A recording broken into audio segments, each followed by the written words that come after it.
আসসালামু আলাইকুম রহমতুল্লাহি ওয়া বারাকাতুহু। বিসমিল্লাহির রহমানির রহিম। আলহামদুলিল্লাহ ওয়াসসালাতু ওয়াসসালামু আলা রাসূলিল্লাহ ওয়া আলা আলিহি ওয়া সাহবিহি আজমাইন ওয়া বাদ। আমাদের ধারাবাহিক আলোচনা প্রশ্ন উত্তর পর্ব। 10টি প্রশ্ন রয়েছে বিভিন্ন জায়গা থেকে আসা।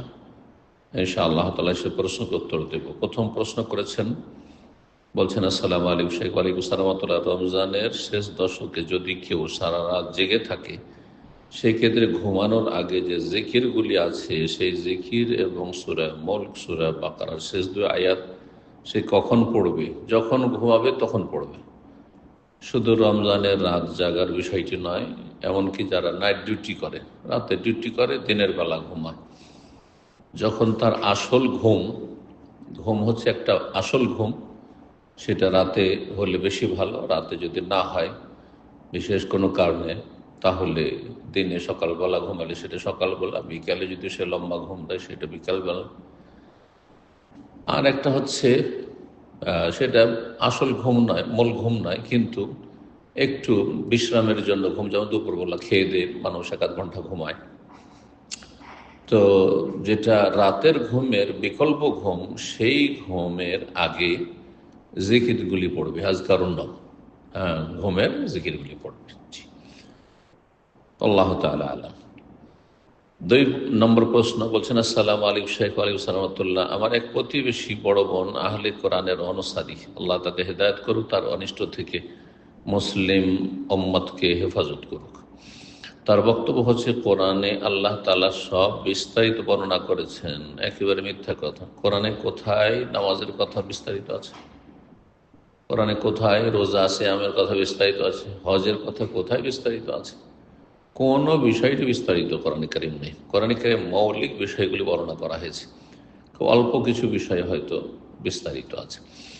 তাহলে হাদিস মানতে হবে কেন? এই জন্য যে হাদিস ছাড়া কোরআন মানা হয় না। নবী সাল্লাল্লাহু আলাইহি ওয়াসাল্লাম, আলা ইন্নী উতীতুল কোরআন ওয়া মিসলাহু মাহু, শোনো, আমাকে কোরআন এবং কোরআনের মতো আরও কিছু দেওয়া হয়েছে, সেটি হচ্ছে সুন্নাহ, হাদিস। তারপরে এটা তো বলবে যে এটা হাদিস, হাদিস মানি না, তারা বলবে। আল্লাহর কোরআনে বলছে, ওয়ানজালনা ইলাইকা যিকরা, হে নবী, তোমার প্রতি উপদেশ আল কোরআন নাযিল করেছি, লিতুবাইয়িনা লিন-নাস মা নুযিলা ইলাইহিম, যাতে করে তুমি বিশদভাবে তা বর্ণনা করে দাও যা তাদের উদ্দেশ্যে নাজিল করা হয়েছে। মানে কোরআন বয়ান করা বিশদভাবে, বিস্তারিত, এটি রাসূলুল্লাহ সাল্লাল্লাহু আলাইহি ওয়াসাল্লামের দায়িত্ব। তাহলে বোঝা যাচ্ছে, যেমন কোরআন যা জিকির আল্লাহ নাজ তা মানতে হবে, তেমনি লিতুবাইয়িনা লিন-নাস, যা কিছু বিশদভাবে নবী সাল্লাল্লাহু আলাইহি ওয়াসাল্লামের দায়িত্ব ছিল বর্ণনা করা, বর্ণনা করেছেন, তা হচ্ছে হাদিস। তিনি তার কথার দ্বারা, কাজের দ্বারা, অনুবাদন দ্বারা করেছেন, এটি হচ্ছে হাদিস, এটি হচ্ছে সুন্নাহ। তাও মানা কোরআনের মতো ফরজ। জি। তো বলছেন তারা সলাত আদায় করে অন্য পন্থায়। জি, তাদের সলাত হয় না, তাদের ইমান ইসলামে নেই।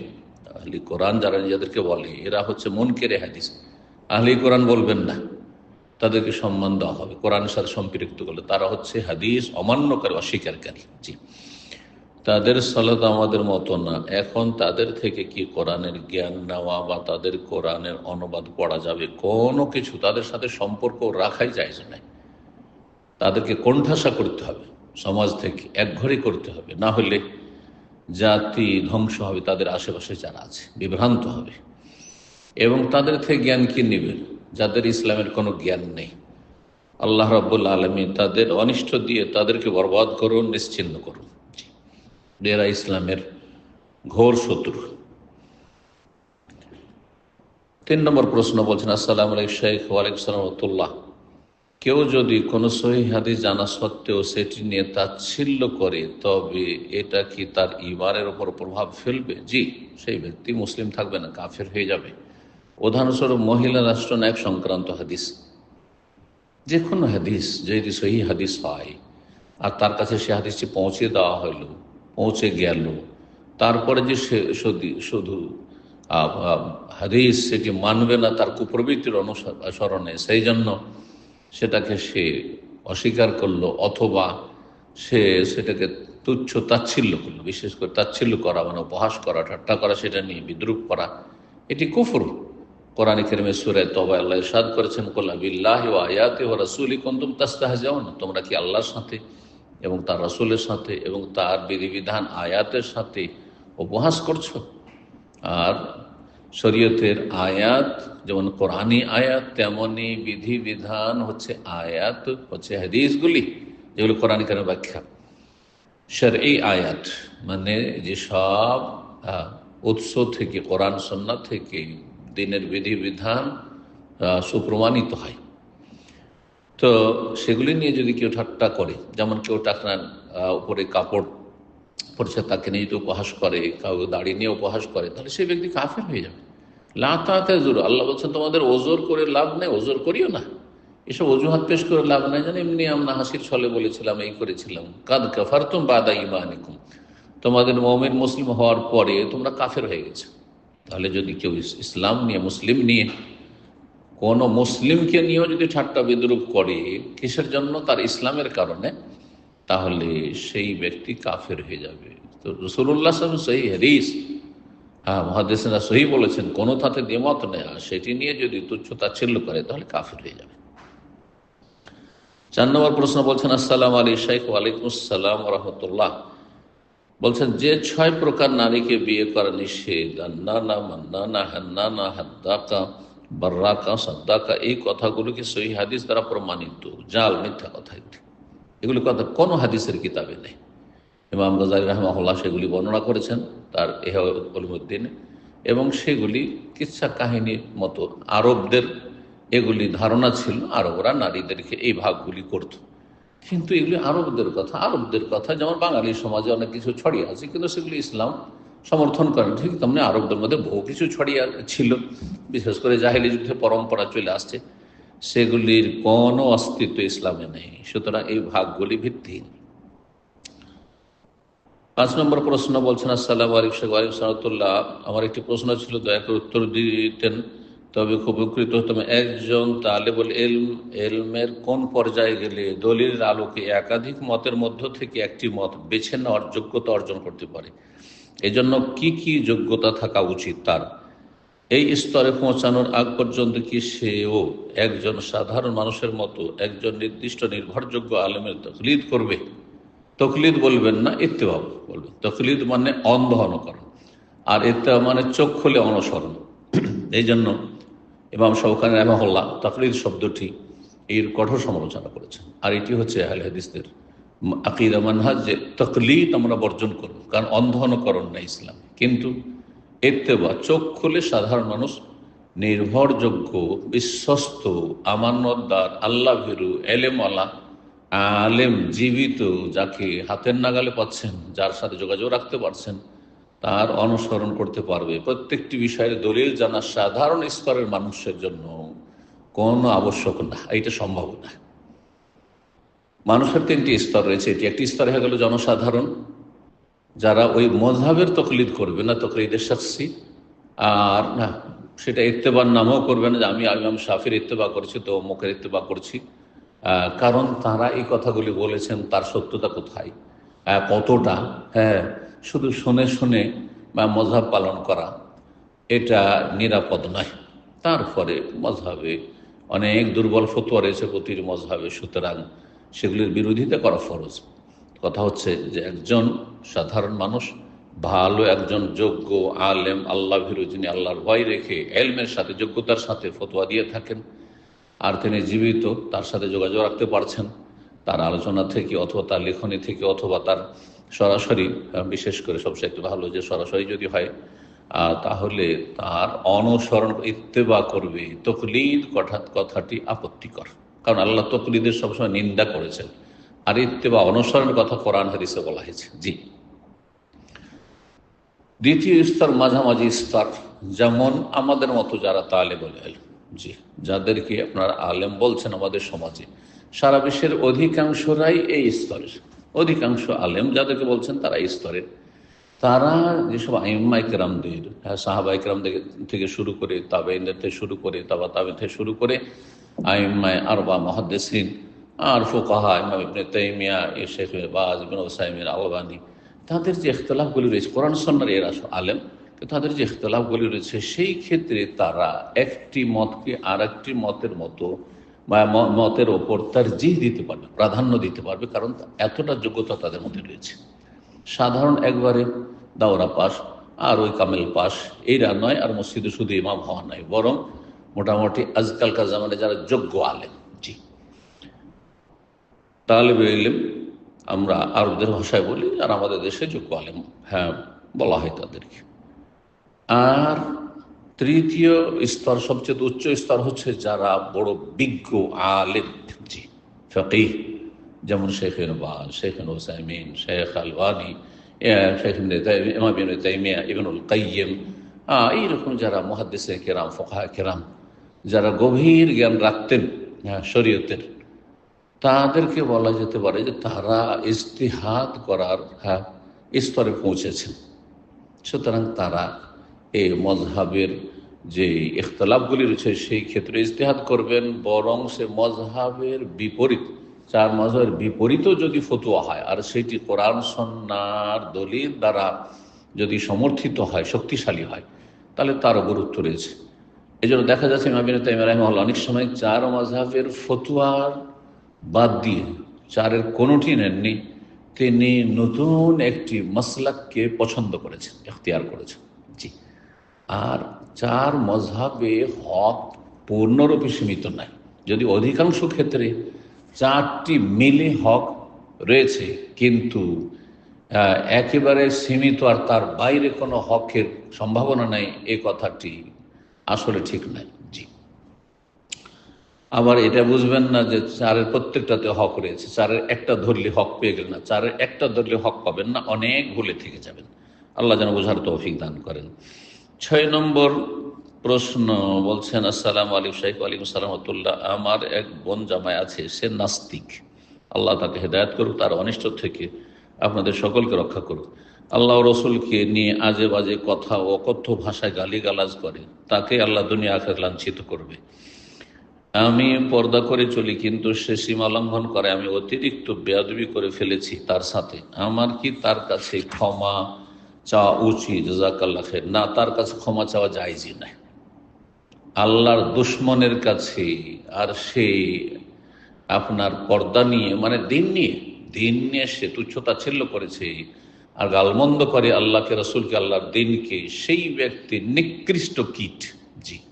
পেশাব পায়খানার যেসব পোকা রয়েছে একবার নিকৃষ্ট, তার চাইতে নিকৃষ্ট এই আল্লাহর দুশমন। সুতরাং তার কাছে ক্ষমা চাওয়া জায়েজ নয়, বরং তার সাথে সম্পর্ক ছিন্ন করতে হবে পুরোপুরি। আপনার বোনেরও তার অধীনে স্ত্রী হয়ে থাকা এক মুহূর্তের জন্য জায়েজ নয়। আল্লাহ সকলকে এ সমস্ত অনিষ্টকারীর অনিষ্ট থেকে রক্ষা করুন, জালেমদেরকে, সীমাল গণদেরকে আল্লাহ ধ্বংস করুন। 7 নম্বর প্রশ্ন বলছেন, আসসালামু আলাইকুম। ওয়ালাইকুম আসসালাম ওয়া রাহমাতুল্লাহ। কোন নন মাহরামকে সহি আকীদার দাওয়াত আল্লাহর সাথে সম্পর্ক করিয়ে দেওয়া যাবে নেটে মেসেজ দেওয়ার মাধ্যমে? আর যদি ফিতনার আশঙ্কা থাকে তাহলে সাথে সাথে বিরত হবে এই নিয়তে। বর্তমানে এইরকম ঈমান সবার নেই, বুঝতেই পারছেন। এইরকম ঈমান যখন নেই, তাহলে আপনি পুরুষ হয়ে মহিলাকে কেন আপনি একা একা দাওয়াত দিতে যাবেন? হ্যাঁ, একসাথে যদি একত্রিত হয় কোনো জায়গায় মজলিস, আর পর্দার আড়ালে বসেছে, আর আপনি দিনের কথা আলোচনা করছেন পর্দার আড়াল থেকে, তাহলে ঠিক আছে। কিন্তু আপনি একা একা চ্যাটিং করবেন, ইসলাম শেখানোর বাহানায়, কোরআন শেখানোর বাহানায়, আর তাকে দিনের দিকে নিয়ে আসার বাহানায়, এটা শয়তানি চোরা রাস্তা। শয়তান এই রাস্তা দিয়ে আপনাকেও নষ্ট করবে আর সেই মহিলাকেও বরবাদ করবে। খবরদার না, এইরকমই কোনো মহিলা দিনের জ্ঞান রাখে আর একটা বেদিন ছেলেকে ধার্মিক বানাবার জন্য সে পার্সোনাল চেষ্টা করবে না, এই দায়িত্ব আপনাদেরকে দেওয়া হয়। মহিলারা মহিলাদের মধ্যে দেওয়ার কাজ করেন, আর পুরুষরা পুরুষদের মধ্যে দেওয়ার কাজ করেন। পুরুষরা বেশি দক্ষ দিনের জ্ঞানের ক্ষেত্রে, সুতরাং পুরুষরা যদি মহিলাদের মধ্যে দাওয়াতি কাজের প্রয়োজন হয়, তাহলে ফিতনামুক্ত হয়ে একসাথে মজলিস কোথাও রয়েছে সেখানে দাওয়াতি কাজ করবে।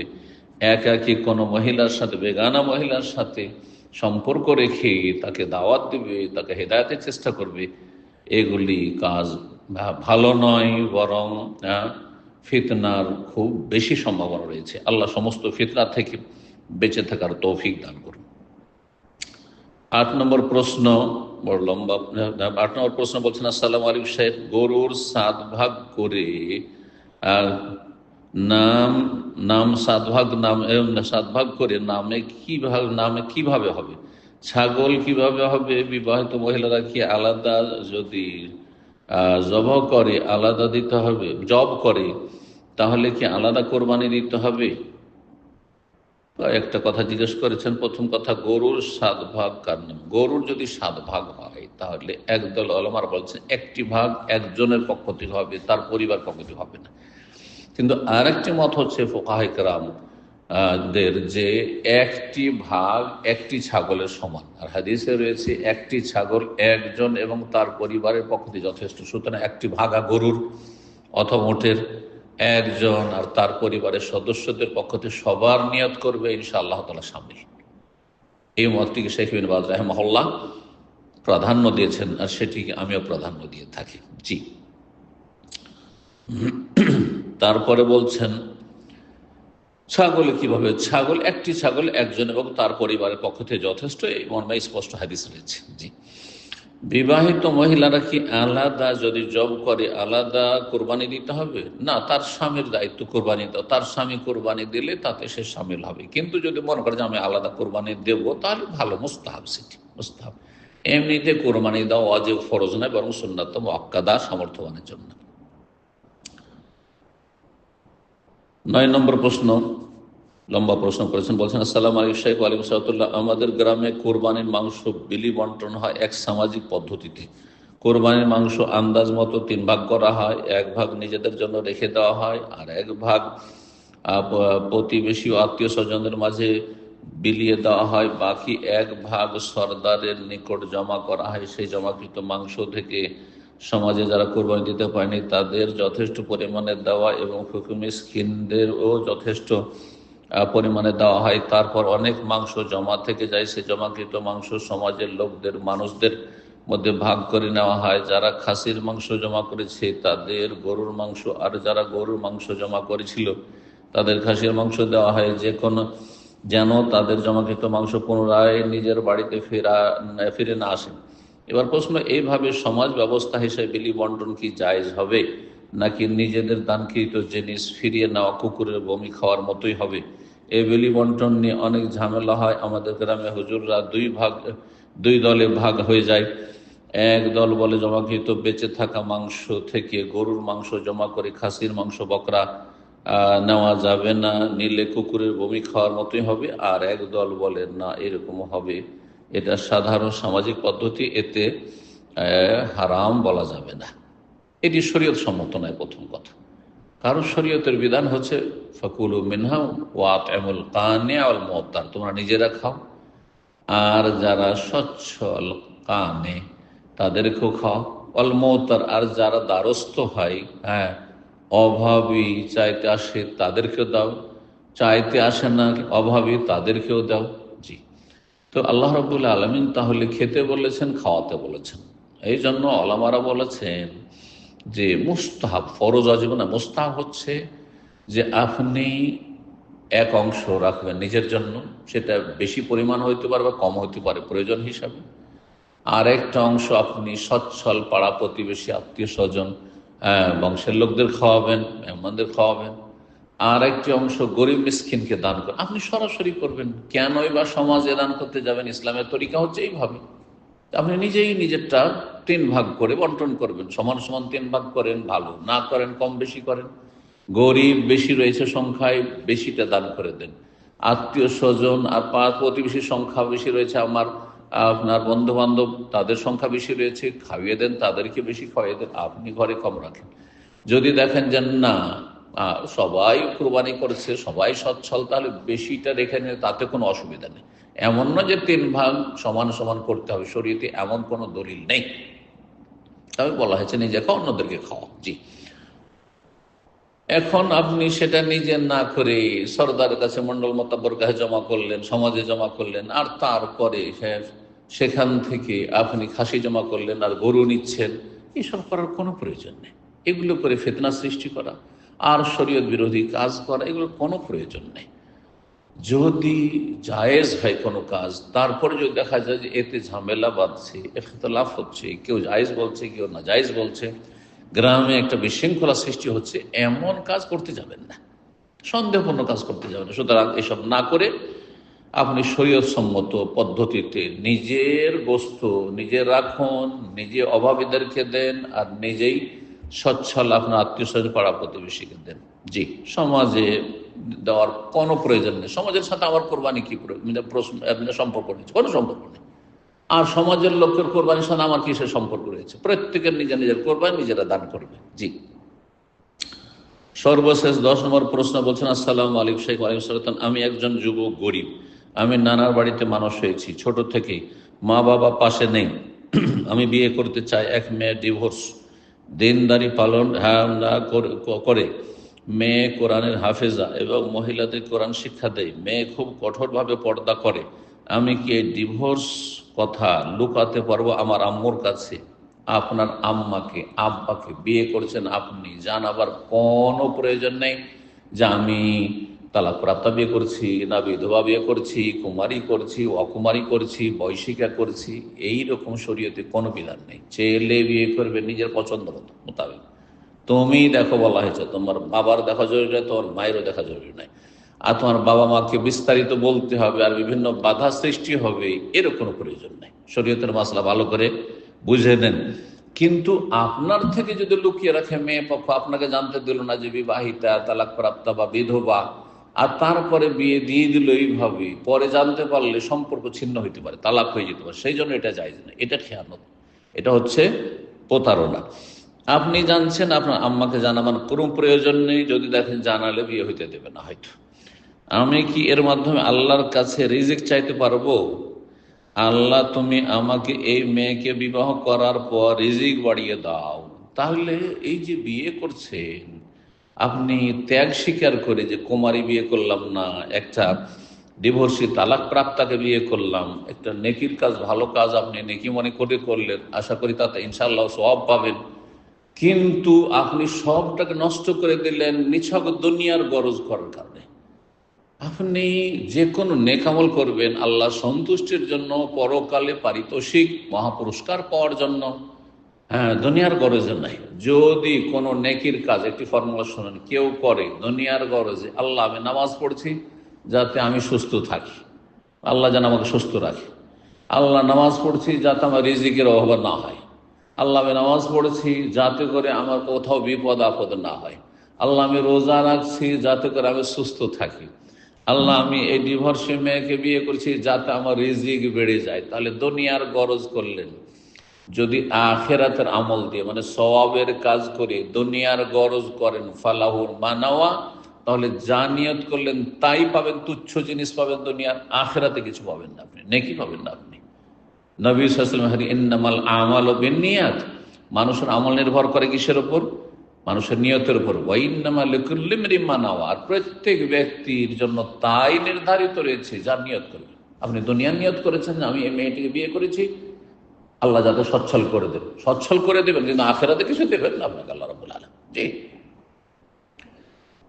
আর তারপরে ফামান কানাত হিজরাতুহু ইলাল্লাহি ওয়া রাসূলিহি ফাহিজরাতুহু ইলাল্লাহ, কেউ যদি আল্লাহ সন্তুষ্ট জন্য হিজরত করে এবং রাসূলের সাল্লাল্লাহু আলাইহি সাল্লামের দিন পালনের জন্য, তার তরিকায় জীবনযাপনের জন্য, তার দিনের সাহায্য করার জন্য, যদি তার কাছ থেকে দিন শেখার জন্য, সাহাবায়ে কেরামদের আমলে নবী সাল্লাল্লাহু জীবদ্দশায় যদি হিজরত করে, তাহলে সে আল্লাহর দিকে হিজরত করলো, রাসূলের দিকে হিজরত করলো।